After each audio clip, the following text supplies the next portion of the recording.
Okay. The Gemara had quoted a Mishnah on Amar Aleph.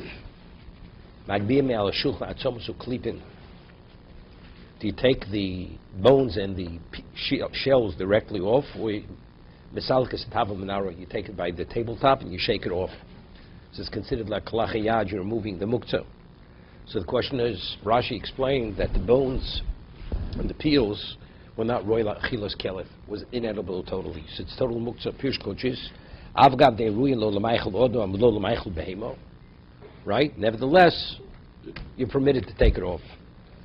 V'lo nihiro. So Tosa says it's not mistaver.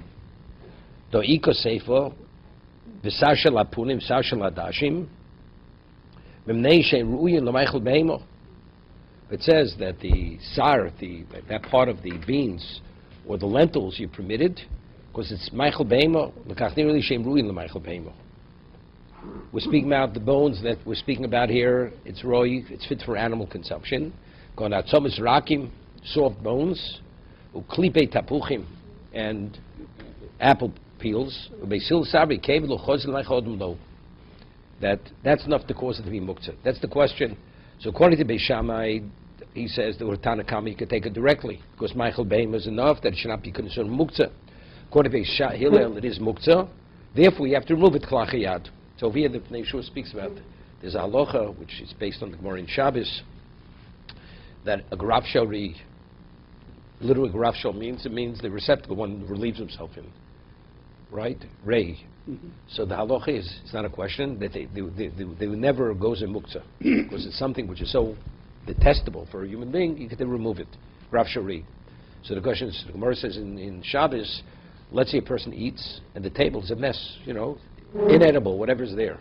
That's considered graf shori. It's equivalent graf shori. It doesn't have to be literally something to that degree. Something which is unpleasant because it's unclean. That's graf shori.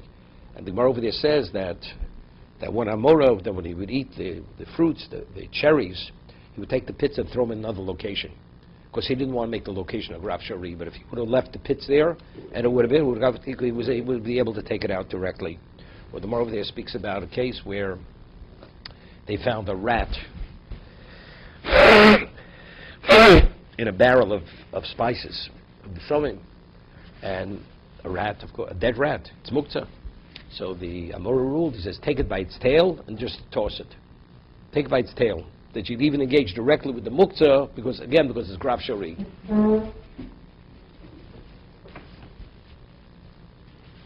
Let's see the next tosis. Beisil omer misalkas top of naro. Beisil says you take off the tablet to the tabletop and you shake it off. Taimo. So says it's a phenomenal question. I mean, you can't engage directly with the bones because Beisil it's muktzah. So what are you accomplishing by taking off tabletop? The bones and the food is on top, the tabletop becomes a bosses. It's a basis. The bosses assumes the identical status as the muktzah itself. Tema v'lo bosses, dover oso, dolo shochach, hovi nichem v'shami daitoi. The Gemara says in Shabbos that the Gemara says over there that if you have a stone on top of the barrel, you're able to tip the barrel and take the stone off and take the wine out of the barrel, whatever's in the barrel. But if the stone was put on the barrel's a bosses. So even if you remove the stone, the barrel serves a bosses. The Mares answers shochach. A bosses means that somebody intentionally leaves something there that the surface should serve as a base to accommodate the muktzah. But if let's talk about the stone, okay? You're about your candlesticks already. So if a person leaves a stone there and he forgets the stone, he never intended that the barrel should serve as the basis, as the bosses, the base for the muktzah. Therefore, when you remove the stone, the barrel or the barrel top is not muktzah. So he says over here, over here it's not he left the peels. It was a result of eating. He ate, and because he ate, what was left, the bones and the peels, they're on the table. So when he put it there intentionally. So he doesn't want it to be there specifically, but just the most natural place to leave it. Okay, we'll see in a moment. Okay? First the question is, could something become a bosses first for half a Shabbos or on Shabbos? Does it become a bosses? If you have to be bosses before Shabbos. See, the case of stone, the Gemara in Shabbos is speaking, somebody forgot a stone on a barrel before Shabbos. So it was meant to be all Shabbos. He wanted to, let's say, to secure the lid on the barrel. So how do you take a stone, put it on top of the lid? But the stone itself is muktzah. So if he wants a sakura and it's going to be there, so okay. So before Shabbos, the barrel lid was serving as a base for the stone. But let's say, but Shabbos began, the table itself was not a bosses. Was not a bosses. So the example is, let's say before Shabbos you light candles on a table, right? So the table becomes a bosses. So the Mishnah Berurah, the Chofetz Chaim speaks out a case. A person has a rickety table, meaning if a table is secure, even if you touch the table, as long as you don't move the table, it's not a problem, even if it's a bosses, right? What about if it's rickety that as you eat on it, it moves back and forth, it shakes? He says you're not permitted to touch the table. Because since the table has the candlesticks on it, and the table itself is a bosses, and it's inevitable when you touch the table, after the candles went out, it's not a question of kibui havora. Because as the oil shifts, it becomes slightly extinguished, or it becomes more bright, more intense. Even if it goes out, he says you're not permitted to touch the table. So Tosfos asks, so over here, the peels and the shells, they put there intentionally. Ve'shloma l'pirush Rabbeinu Tam necho pirush Shabbos lo havi bostav or osa elok shedait lanichem shem kol hayom. That's Rabbeinu Tam shita. That's only if you intended to be there all Shabbos. And since it was only, it was the middle of the meal. It was on Shabbos already. Inami.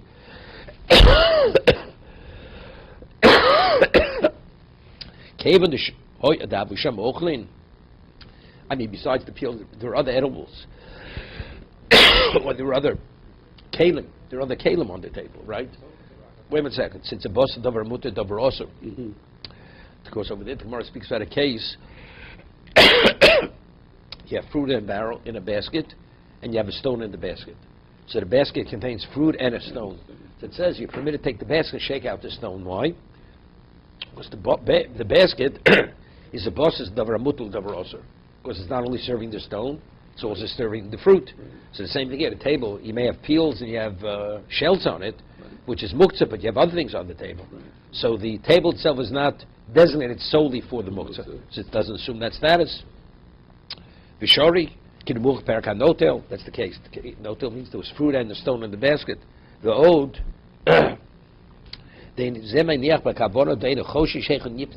hear this.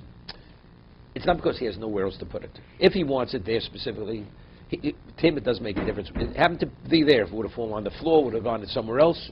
Bosses means you want that location, you want candlesticks on the table. That's where you want them to be. So if you want them to be there, so the table serves the candlesticks, assumes the identical status as candlesticks. Since Moshe has a discussion, some people think, let's say you put 3 pieces of aluminum foil, or 3 trays, and you have the candlesticks on the upper tray. What about the lower trays? Ramesh says as many levels as you have, right? Table, even if it's on a tray, the table is still a bosses.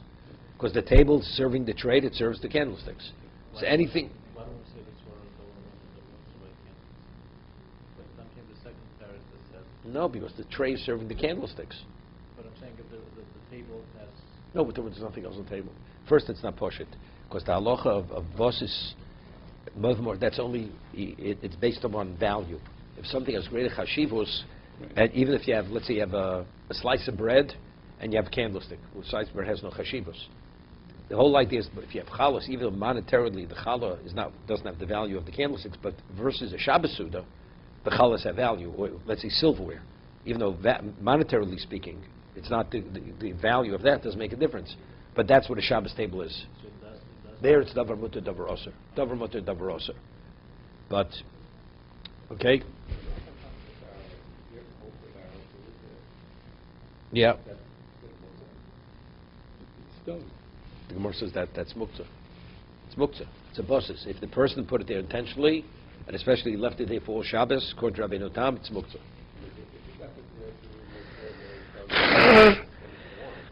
No, it's saying that, I'm telling you, not to get into wine for a whole Shabbos. He puts it there before Shkia, Friday afternoon, stayed there till Motzei Shabbos. Because he said, doesn't want anybody tampering with the wine. But he's asking like a cable. No, he's there, but he's there because Rav Kiveg has a stira. The Mishnah says in Bemet Tomlin that if you have fleece, a fleece which is considered muktzah, it's not processed wool, fleece, it's just the shearings. And you take the shearings and you insulate a pot, right? and you did it before Shabbos, it's permitted because it's not davar mosef hevel. It doesn't increase the heat. It just retains the insulates. So there it says that if you have it on top of the pot, on top of the lid, and part of the lid is like protruding, you just take the lid and you just shake it off. Okay? So over there it says, somewhere else, it's a bossis. It's a bossis. Right? Tos says it's a bossis. How do you take it off if his intention was to have the fleece on top? It's a bossis. So you can answer, according to Rabbeinu Tam, it's not difficult, because he never intended it should be there all Shabbos. Right? He intended only to be there till he needs the food. But if you don't hold like Rabbeinu Tam, it's a bossis. It was put there intentionally. So Tos's answer is because over there, the fleece is there to accommodate the pot. When you put candlesticks on table, the table's there to accommodate the candlesticks. Here, why are you putting the fleece there? Because you want the pot to be insulated. So it's not to hold, even though factually the fleece is on top of the cover, but the cover's not a bossis. It just happens to be on top of it. That's the reason why it's not a bossis. So Rabbi Kiva asks, if that's the case, what's the most question in Hachovis? Where you put the rock on the barrel, more asks, it's a bossis. Rabbi Kiva, but why do you put the rock there? He didn't put the rock there so that the lid should accommodate the rock. It's just the opposite. Right. The rock is put there to accommodate the lid, to keep the lid in its place. He leaves it tzarachin, doesn't answer it. But that's Rabbi Kiva's kasha. And the Gemara there assumes that the rock is because of the process? No, the rock is muktzah because it's muktzah. Because, yeah, but the lid is the bosses. What does it accomplish if you tip the barrel and take off the lid? You take off the rock, you still can't touch the lid. That's the Mor's kasha. So our answer is shochach. So Rabbi Kiva asks, but over there, why do you put the rock on the lid? But the lid should accommodate the rock, or the rock accommodates the lid? And yet the Gemara still calls that a bosses. Okay. If you want to use the rock for something? Rock you have to do certain things. You have to paint it, you have to cut it. Just like say this, or you have to actually put it in a position where the rock is functioning as a kli. So to his case, I mean, you're putting it there to make sure that the lid doesn't go. That's not enough. You have to make a shinui. There has to be a shinui in the rock.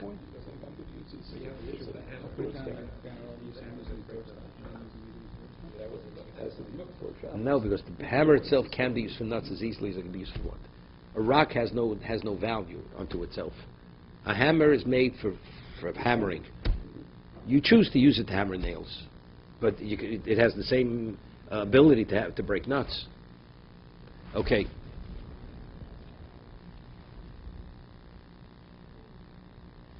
We quoted a Mishnah. It says, you're permitted to cut gourds before the hemo. So Rashi explained this has nothing to do with muktzah. It's just a question of exertion. Even though you're exerting yourself for the animal, it's permitted.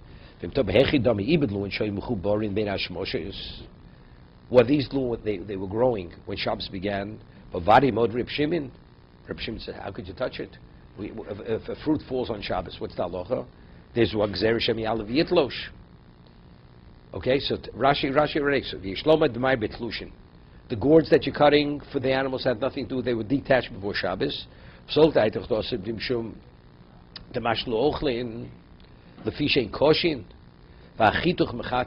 would be like a makkah bepatish.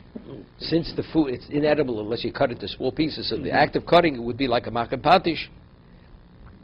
That's what it's not. Rashi learned just the effort.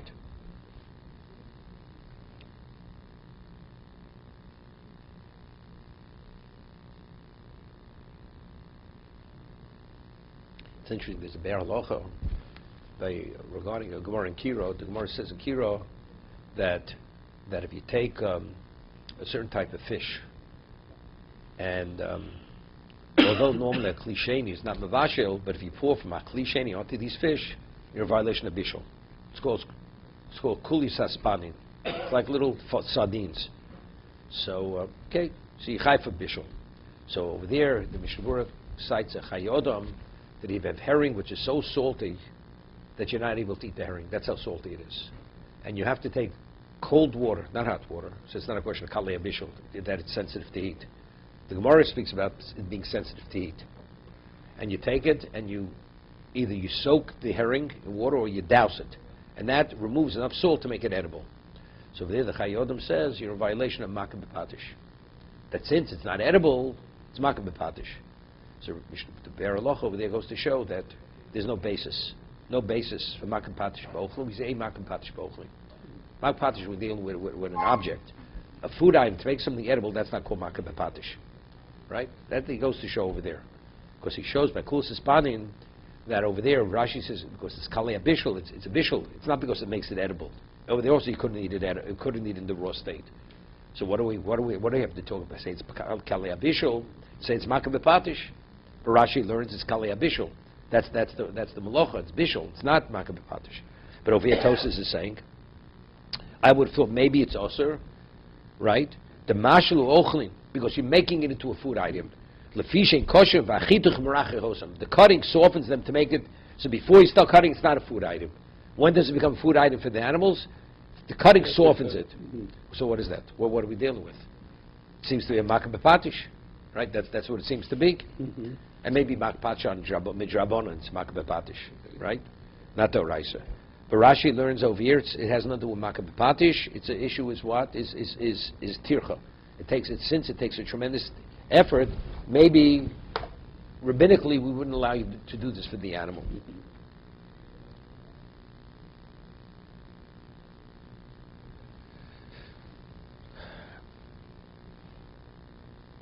Then it says in the Mishnah, it says b'chatzad lul lefnei behemo, bottom of the page, number aleph, v'zeh nevel lefnei klovim. So we just proved that even according to Reb Shimon, if the gourd was attached on Shabbos and it became detached, even Reb Shimon would agree that you're not permitted to touch it. Because everybody agrees that there's a gzer shemi yalav v'yitlosh. It's muktzah because shemi yalav v'yitlosh. It's not because he didn't have it in mind, right? It's because anything that falls off the tree on Shabbos, we're afraid if you benefit from it, you may take another one. You may pick again. So therefore, Tosafos was forced to say when it says you're not you could cut the dluim, the gourds for the animal, that the gourd was detached before Shkia, Friday afternoon. So what is the discussion here? Either like Rashi, Tichor, it's makom b'patish. Shimon said you can't touch it and move it, or you just can't do it, you can't cut it. That's what David pushing to.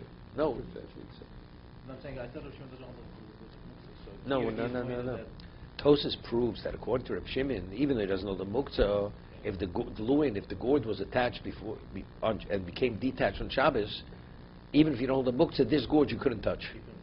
Well, it's muktzah. Because it's Gzer Shami Al V'yitlosh. Anything that becomes detached on Shabbos is Gzer Shami Al V'yitlosh. So you're not permitted to touch it. So he says, Reb Shimon definitely would agree to this. Right? That says explicitly. So it comes, so what kind of gourd are we speaking about in the ratio of the Mishnah? That it was cut before. Then it says, Vesa Nevelo Lifnei Aklovim. Now when did the animal die? We'll bring a raya from there to Reb Shimon. The animal died on Shabbos. It died before Shabbos, so it was fit for animal consumption. So that's what Tosafos says. Even though the Reisha is speaking before Shkia, and the Seif is speaking after Shkia by the carcass, on Shabbos. You must say, because that before Shabbos, well, what's the reason why you shouldn't be able to? We call Mokom Tonlu Adodi. Nevertheless, both cases are stated simultaneously. Why? The Avagav B'Luin Lo Havi Time Mishum Muktzah. Although by Tluin, what's the Chiddush? The Chiddush has nothing to do with Muktzah. Why? As we proved. Because otherwise you couldn't do it, because Shami Yal V'Yitlosh, come on, Ben Nevela, we said the animal died on Shabbos, Mishum D'Shneim Shayach Lem Loshim Chadchim. Since it's cutting A, cutting B, even though the cutting of one has nothing to do with cutting the other. Right? Nevertheless, that's why the cases are stated together. Although one is a Muktzah issue, to tell me that it's not Muktzah, and the other one is what? Is a whole different issue. It's a question of makom b'patish, that it's not makom b'patish.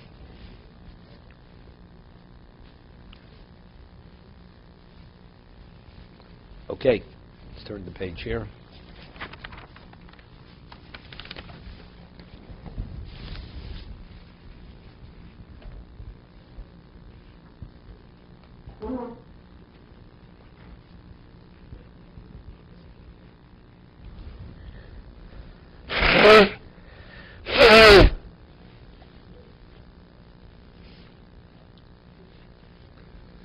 The Gemara brought a Mishnah, side of Mishnah, on Yom Tov. It says you're not permitted to chop wood that was set aside for building materials.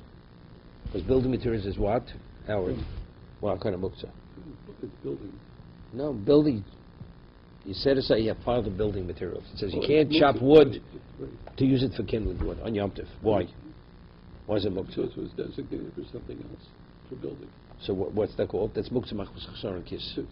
Right? And because it was designated for building, he doesn't want it to be used because it's a loss. Right. It has to be reserved for building. Then it says, what happens if you have a beam that breaks on Yom Tif? You're not permitted to take that beam.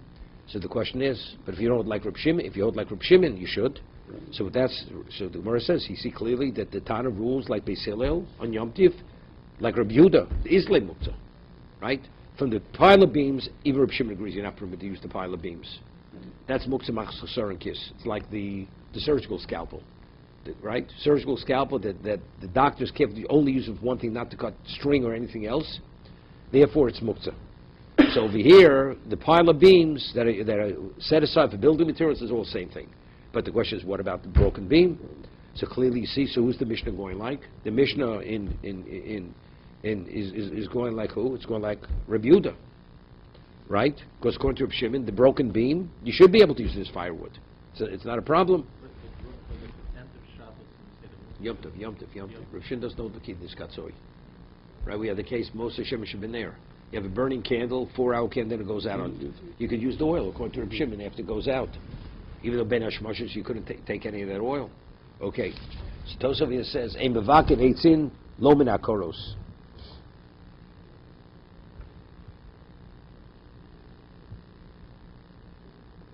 Lo min hakoros. L'maisi mi reisha. Now the question is, the reisha has no relevance to our whole discussion over here, right? We want to bring a raya that we rule like Reb Yehuda on Yom Tif, right? So the reisha of this Mishnah has nothing to do with Reb Yehuda, Reb Shimon. So that's what Tosaf says. Lo maisim reisha de vaken koros lo mari besocial koros tavi muktzah machmas chesaron kis. The case that the Mishnah opens with, everybody agrees to that muktzah. Uba kuli amomoda afid Reb Shimon el maisim iseifa de lo min hakorish nishbro. Well, so now we spoke about, you have a case, Norman, you have a 26-hour candle, and he's not expected to go out before 26 hours. It goes out an hour after you light it on Shabbos. According to Reb Shimon, doesn't know muktzah. Are you permitted to use the oil? Hello? Yes. You're allowed to use the oil? Yeah, you would say yes. So the Gemara says explicitly no. Right. Because the Machlokes Reb Shimon and Reb Yehuda is by Ner So can you Koton. use it? Is it Wait. Is Ner Koton. Right. Because that's called Yoshim Mitzapeh. He's waiting for it to go out. Mhm. And Reb Shimon doesn't know keeping the skatzoi. Right. So therefore it's permitted. What about it's a 26-hour candle? See, he was never expecting it to use it. The oil wasn't going to be available till after Shabbos. So if that's the case, even if it should go out tomorrow, says Reb Shimon would agree it's muktzah. Right. So Tosas is asking, according to over here, the beam that breaks, we bring a raya that the Stam Mishnah is going like Reb Yehuda. Because he says that if the beam should break, you're not permitted to use it for wood, firewood. So you see clearly it's going Reb Yehuda. So Tosas asks, but according to Reb Shimon, you need Yoshim Mitzapeh. He's waiting the beam should break. V'yesh lomar, v'im tomar. Reb Shimon einu mater el b'yoshim mitzapeh. V'yesh lomar dochan v'hol v'nishbro b'Shabbos. V'stoma hoisa ru'uah me'esmo. If a beam breaks on Shabbos, it doesn't break in a moment. Meaning it was weak already. So breaking wasn't out of the man's mind. So it's not out of the man's mind. So that's called midid chazile. Something that's available, person doesn't negate. Mhm. Yeah, dochan amehov and nishbro v'shtabro b'Shabbos v'yomtiv v'stomoy seruo me'esmo v'avikiyoshem mitzapeh mosei tishover. He's waiting. When is it going to break? Yeah. Korosov tiruilis lasoko. Yeah, I mean the question is an obvious question. Something which is unexpected. Okay, now the Gemara has said, according to Reb Nachman, the Gemara asked the question that we're speaking about. It's Taragos and Medis Galabeim. It's a hen that was designated for laying eggs. The Gemara asked, so if that's the case, what do we have to argue? The chicken? Argue the hen? Argue the chicken is what do you have to argue? The egg, which is a more extreme case of muktzah. Let's talk about the hen. If you had a hen that was designated for eggs, and now you want to change your money up, you want to slaughter it for food, are you permitted? You know what to say? According to Beis Shammai, you're permitted, right? According to Beis Hillel, not, because the egg and the chicken are the same thing. So what do we have to talk about? The egg. Let's talk about the hen, right? If the hen's also, the chicken's definitely, the egg is definitely also, right? So so more answered. Koch the terodif. That when the Tana presents his case, he always presents in the most lenient state. So what is that? That's the egg, because the egg is what? Is nolad. to tell me the Chiddush, according to Beis Shammai, that nolad is osir, is mutter. Even though it's nolad, it's still mutter. That not only is the hen mutter, even the egg is mutter. Beis Hillel says no, not only is the egg osir, even the chicken's osir. Because Beis Hillel follows the position of Rabbi Yehuda, Islay Muktzah, that you have to have specifically in mind you want to use it from before Yom Tif, otherwise it's off limits. Okay? So the Gemara says the reason why Rabbi Yehuda Nasi chose to argue the case of egg, because koch det terodif. Whenever he presents a case, he always wants to present the position of the one who rules most leniently. So where do you really appreciate the leniency of Reb Shimon, that he doesn't have muktzah? In the hen or in the egg? Where is it a greater chiddush? Would be the chicken. The egg. The egg is nolad. The Gemara originally wanted to say the one who doesn't hold the muktzah, he holds a nolad. Right, but you've appointed the chicken for something else, now you're changing a mind. Wouldn't that be a greater Kiddush? No. And so the nolad is. Okay. No, it's the Chiddush.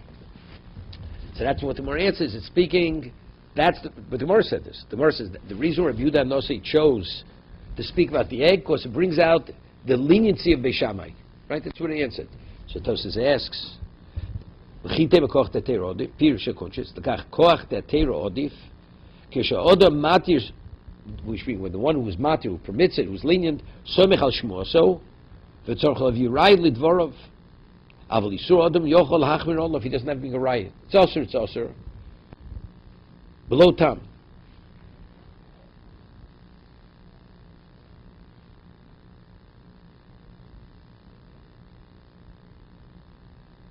Yeah. 1 second. Yeah,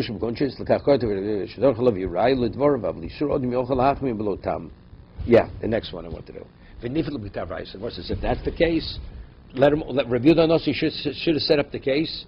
Not only are they arguing about the egg, they're even arguing about the chicken, right? So the way we explained it, Tosfos kasha is not a kasha. The way we explained, normally we say koch de teira odif. Rabbi Yehuda Nossi sets up the case to bring out the lenient side, right? To what degree he's lenient. Now, in our case, if let's say we only discuss the egg, so to show us to what degree Beis Shammai is lenient, that he even is matir the egg. Faction Algamar, there was a havamina to differentiate between the chicken and the egg.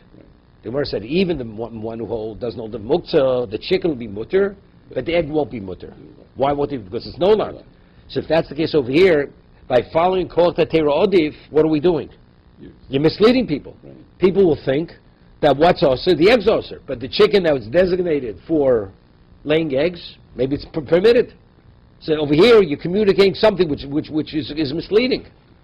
So you don't say koch te'teira odif such thing. Normally koch te'teira is I want to show you to what degree is makel. But factually the machmir is machmir. I have a full understanding of it. Here there's a clear distinction between the chicken and the egg. The chicken is muktzah, because there it's the designate. The other one you didn't even know it existed. Right? There's no lot. So let's see. Throughout Shas, whenever the Gemara says, she asks this question. I mean, if you argue with both of them, normally it says Rabbi Yehuda Nossi, when he wrote the Mishnah, he wrote it very concisely. Very concise. So over here, the Gemara is asking, normally we don't argue to flesh it out fully because it's going to be too lengthy. But over here, it's one word, right? Hiu beitzoso, that's it. You say hit and it's egg. So it says, Ishlomar, Dochi Porach, Nivelu Terashlo, Yarech Mishum Kach, V'yomai, Hiu beitzoso. She and the hen and its beyo. But normally, other situations not possible, it's going to be a lengthy discussion. And therefore, the Gemara doesn't want to get involved in a lengthy discussion.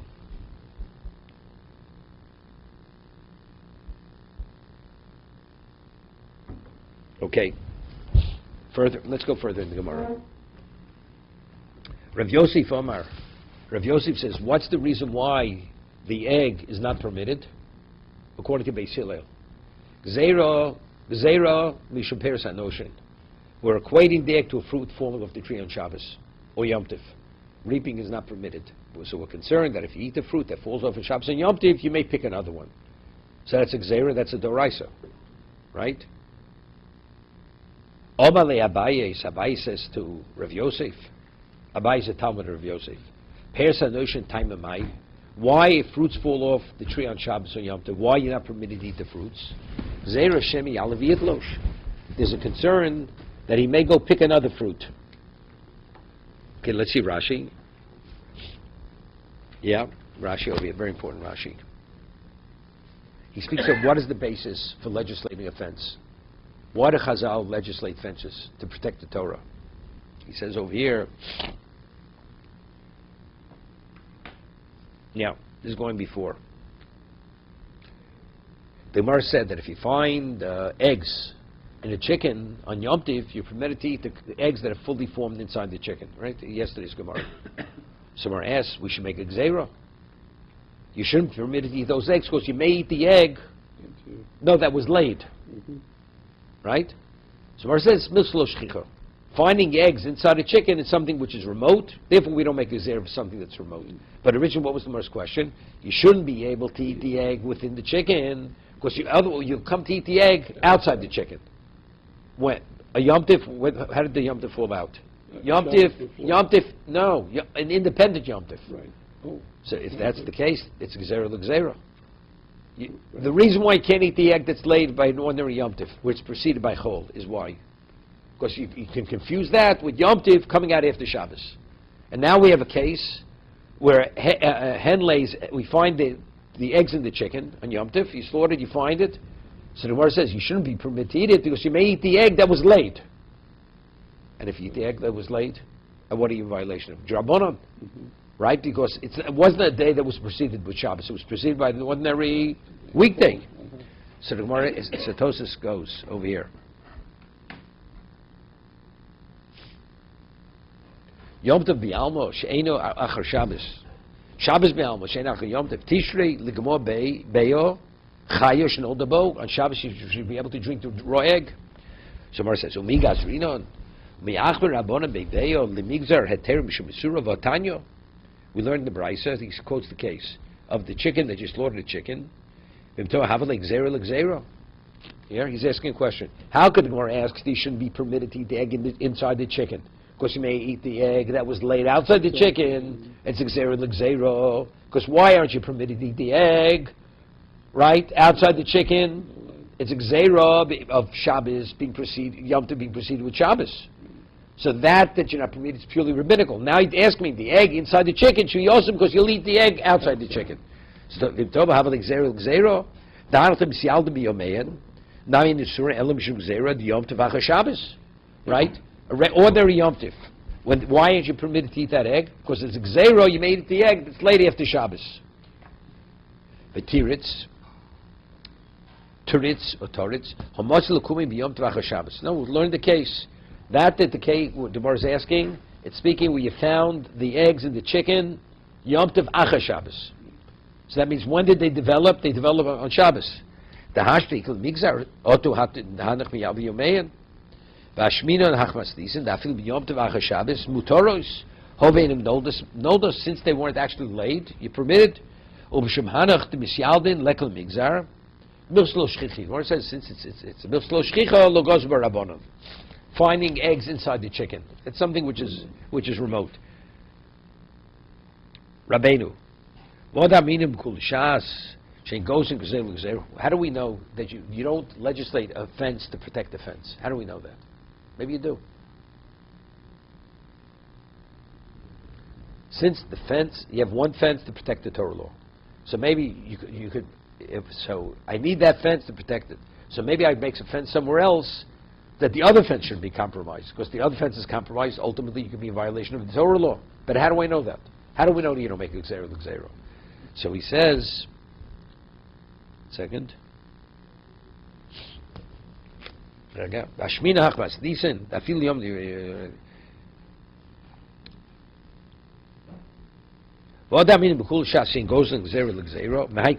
It's from this particular passage we're speaking about now.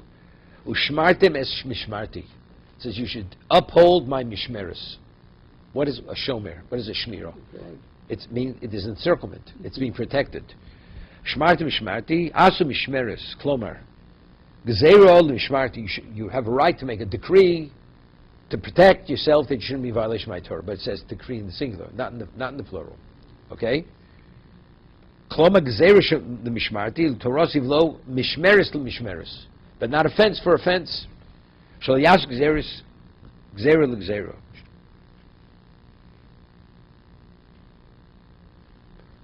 Okay?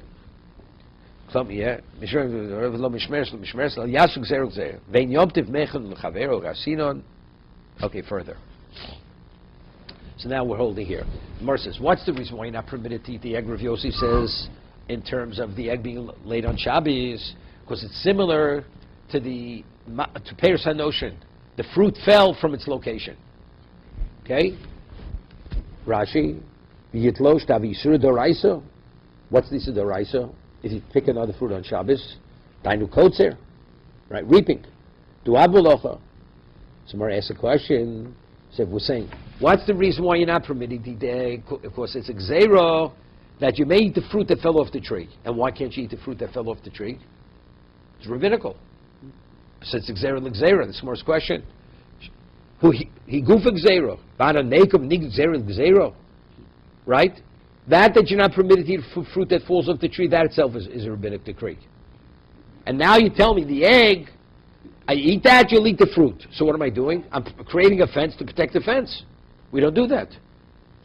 Right? Asu mishmeres l'mishmarti. You make it only if it's dealing with the Torah, not a rabbinic legislation. So that Gemara answers, famous Gemara, Kula chad gzeirhi. Yeah, what does Rashi say? Kula chad gzeiro. Trigger.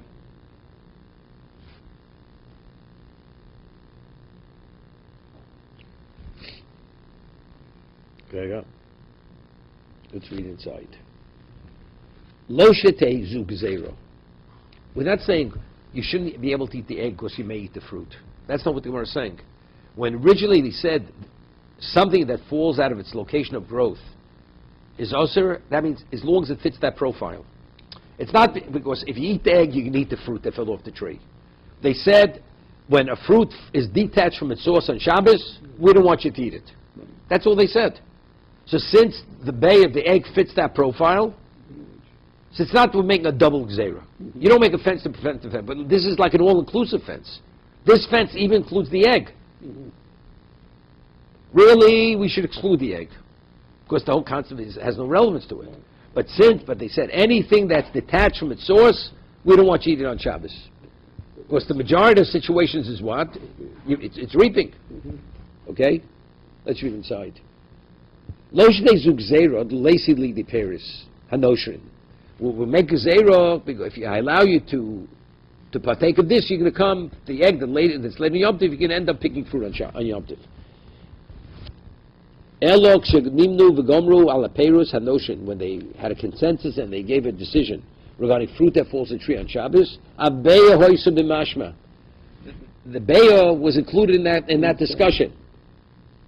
V'avagav, the less bobishim tlisha, right? Even though it has no relevance to tlisha, the egg, right? Second. Because he's asking a very good question. How could you even consider saying that when they made the Gzer originally, anything that's detached from its source, we don't want you to eat on Shabbos? So the egg has the same profile as the fruit. He said, well, it has no relevance. Why don't they want you to eat the fruit that was detached? Because that's called tolesh. That's kotzer. That's reaping. Right?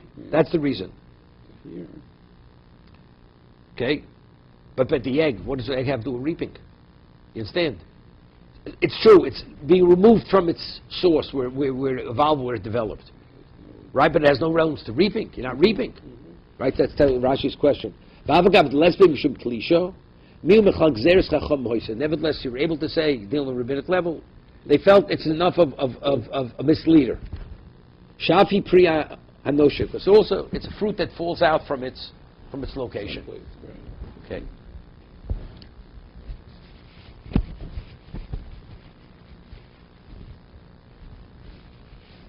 Second.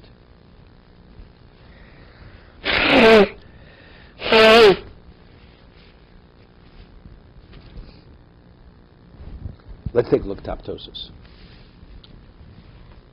Gzeira Shem Yalav Yitlosh. The reason why you're not permitting the egg that's laid on Yom Tiv is Gzeira that you may pick fruit. Tema, Lomali Haitaima.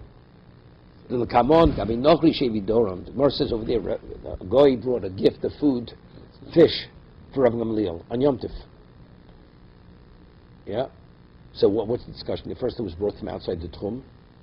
Secondly, you don't know where did he pick it today? Did he pick it yesterday? Right? So it's a question of muktzah over there.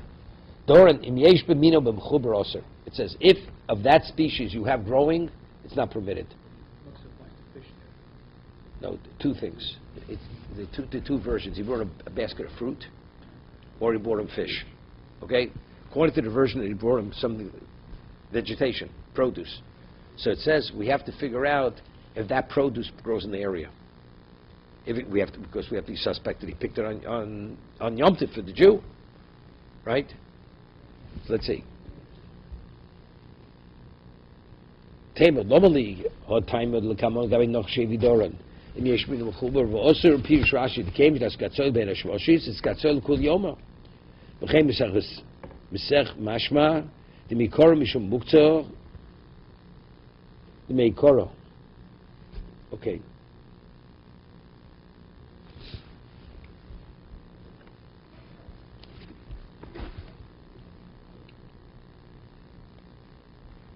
Okay, we'll leave it till we finish the Gemara. Let's go further. So Gemara says, "Kul chad gzeiri." Rav Yitzchak gam gzeir mishum mashkin shezovu. The reason why you're not permitted to eat the egg, because it has a semblance of juice oozing out of a fruit. And what's a gzeira? Because just as there, we don't let you drink the juice, because you may squeeze it on Shabbos or Yom Tiv. Identical here, the egg is similar to that, even though you can't squeeze a chicken for its egg. There's no relevance. Amal Abaye. Why juices that ooze out of fruit? Why are you not permitted to drink the fruit juice? Gzeira shemi yischot. You make squeeze the fruit. So what is the malacha? Malacha is mefarik. You're detaching one thing from another. Higufa gzeira. So why aren't you permitted to drink the juice? Because you may be violating the doraisa. Correct? Right? You may squeeze the fruit. That's the doraisa on Shabbos and Yom Tov. So therefore, and the egg, if I allow you to eat the egg, you can end up drinking the juice. Good. And if you drink the juice, what do you violate? Post facto, what did you violate? Squeezing. You drank No, something. not squeezing. You violated, the house was used in a breach state. Understand? No. One more time, please. Again. We're trying to figure out, why does Beis Hillel say that It's like squeezing. the egg, he says, it's like the juice oozing out of fruits. Right. So if I allow you to eat the fruit, you eat the egg, you end up drinking the juice that oozed out of the fruit. Okay. Now, why aren't you permitted to drink the juice that oozed out of the fruit? Oh, we should come. Rabbinical. Right. Okay. No. No. It came out by itself. So you would think you could eat the grapes. Because he may squeeze it. Right. And now we're saying, and why can't you eat the egg? Because the egg is similar to the juice that was squeezed out, Right. that oozed out.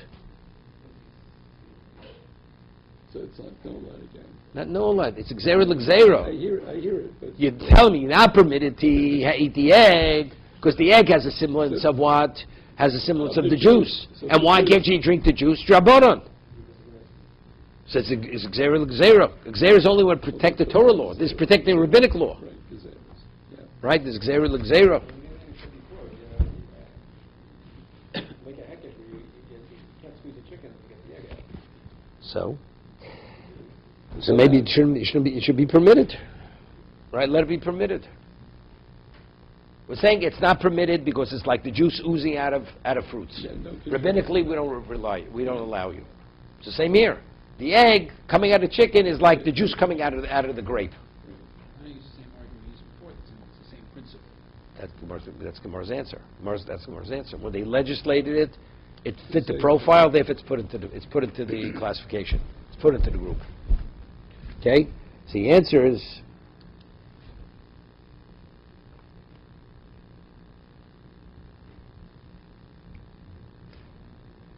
Yeah. Yeah. Kul echad gzeri. It's one zero. Now,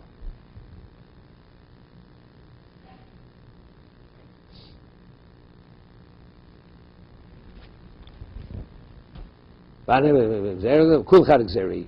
Now, kul Rav Nachlo Amri. Now, all the other Moran, we have interpretations of the Mishnah. Howard, what are the four? The four interpretations are, you'd have the grapes, you'd have the chicken, you have the... What are they? Rav Nachman, what does Rav Nachman say? Why aren't you permitted to eat the egg? Rav Nachman. So he'd say you can't eat the egg because of the nolad, you can't eat the chicken because it designated something else. Then you have First, we're talking halacha. Right, what are the four approaches to the Mishnah? Beis Shammai and Beis Hillel, you cannot eat the egg. Period. It's because A, B, C, or D. Rav Nachman says because it's muktzah. So it's halal. Muktzah. Right? Right, so what's... The other one says it's achona I de don't rabba. believe in, they don't believe in muktzah, i.e. they don't believe in the extension of it, nolad. Beis Shammai believes in... Beis Hillel believes in the muktzah, i.e. believes in nolad. According to Rav Nachman, we don't French muktzah and nola the same thing. Rav Nachman, right? Man the islay muktzah islay nola, man the leslie muktzah leslie nola. Right. Okay, so that's now. What's the second shita? Second one's Rabbah, right? Hachana de Rabbah. It's Issa d'Oraisa. We're speaking where Shabbos preceded Yom Tov. So the egg that's laid on Yom Tov was what evolved on what?